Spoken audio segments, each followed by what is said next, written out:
Where the burial chamber should have been in a regular pyramid, Set had designed a throne room for himself.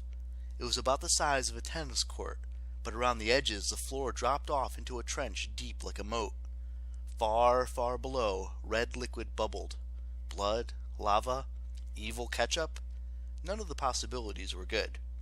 The trench looked easy enough to jump, but I wasn't anxious to do so, because inside the room, the entire floor was carved with red hieroglyphics, all spells invoking the power of Isfet, chaos. Far above in the center of the ceiling, a single square hole let in blood-red light. Otherwise, there seemed to be no exits. Along either wall crouched 4 obsidian statues of the Set animal, their faces turned towards us with pearl teeth bared and emerald eyes glittering. But the worst part was the throne itself.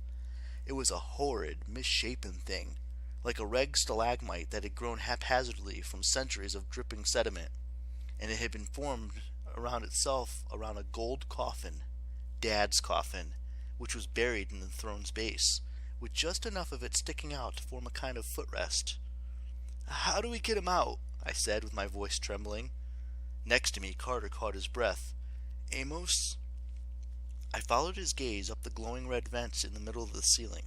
A pair of legs dangled from the opening. Then Amos dropped down, opening his cloak like a parachute so that he floated to the floor. His clothes were still smoking, his hair dust with ash. He pointed his staff towards the ceiling and spoke a command. The shaft that he'd come through rumbled, spilling dust and rubble, and the light was abruptly cut off.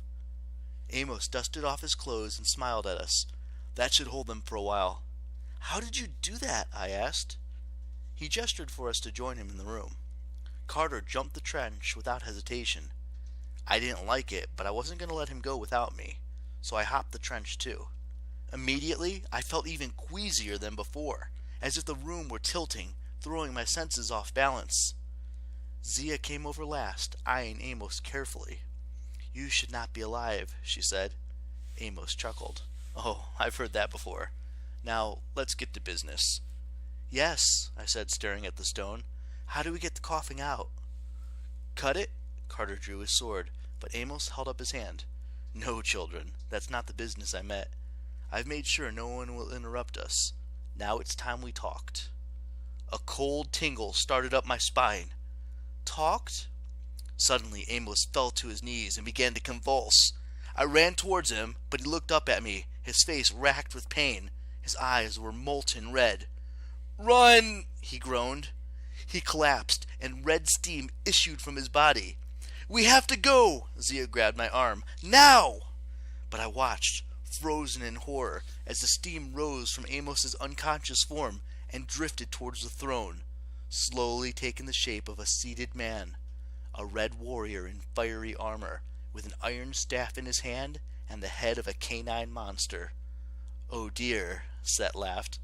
"I suppose Zia gets to say, 'I told you so.'"